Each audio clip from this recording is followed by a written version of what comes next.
Well, the things that are drawing my attention are around self-assurance and courageous, and um,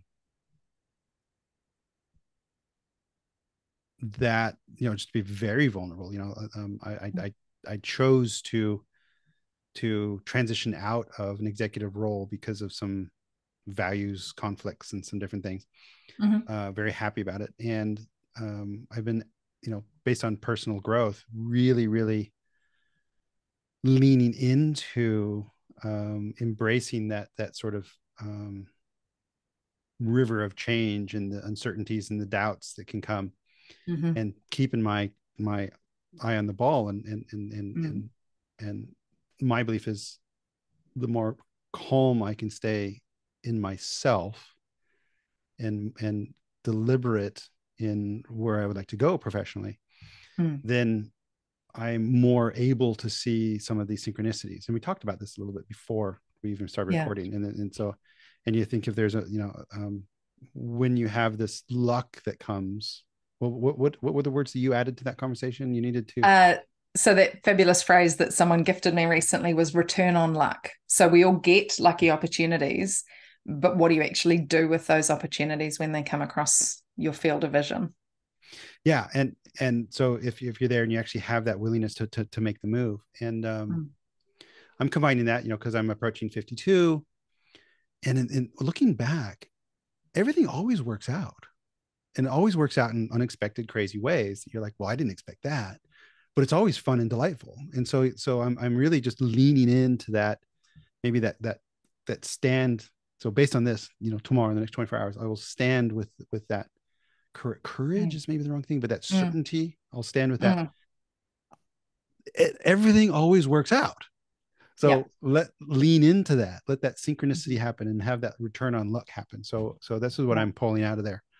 And I think in doing that, I will, engage with life with more vitality. So there is work to be done down there on that bottom right side. And it's a beautiful gift. So how's that? And great. I think what you've touched on there also, it's not showing up here, but somewhere, and I'm expecting it'll be the right-hand side, is the hopeful strength, which is expecting and working for a positive future, setting goals, developing strategies, and inspiring others. So what you've just said, I feel inspired to actually go away and think about, well, how am I showing up around self-assurance and trusting that, things work out in the end. If it hasn't worked out, it's not the end yet.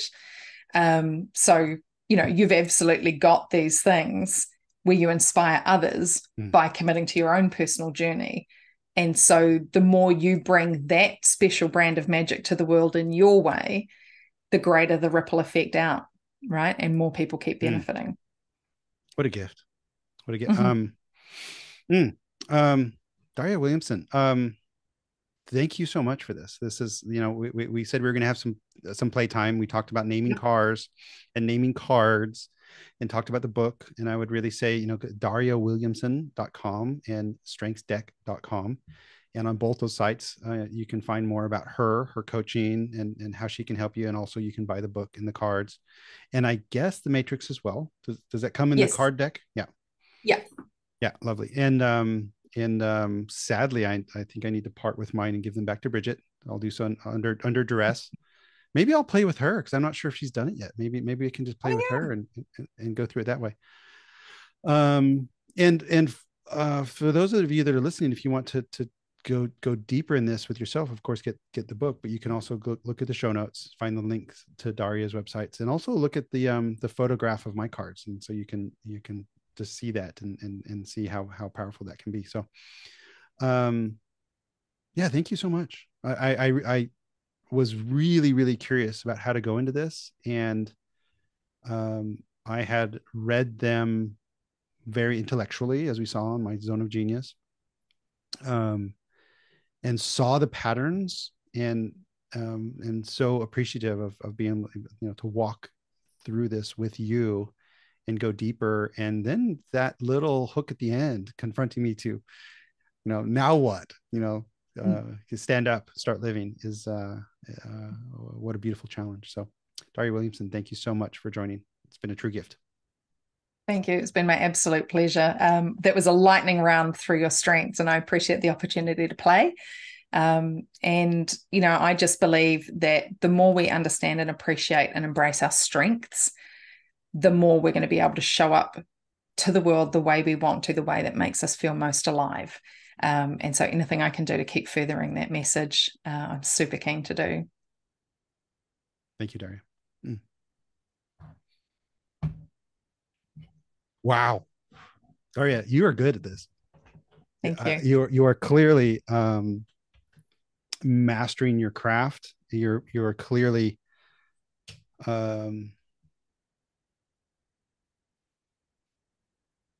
embracing and I'm searching for the words, embracing the humanity of the life experience. And I think you've captured it in a way that is joyfully, playfully confronting and inspiring. Is that fair? So joyfully, yeah. I love that. I'm being moved almost to tears with that, because that captures what I'm trying to do here. Okay, yeah. Well, thank you.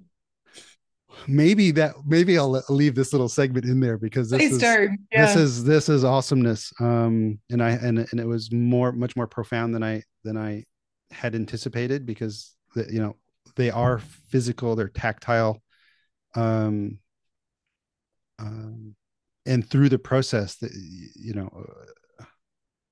and through your facilitation, I think also connected to a much deeper level than I had imagined. So let's make this be the end. Daria, thank you so much. Thank you. Thank you for listening. Visit ebullient.com to download the Simple Business Design Framework. Don't forget to like and subscribe to the podcast on your favorite player.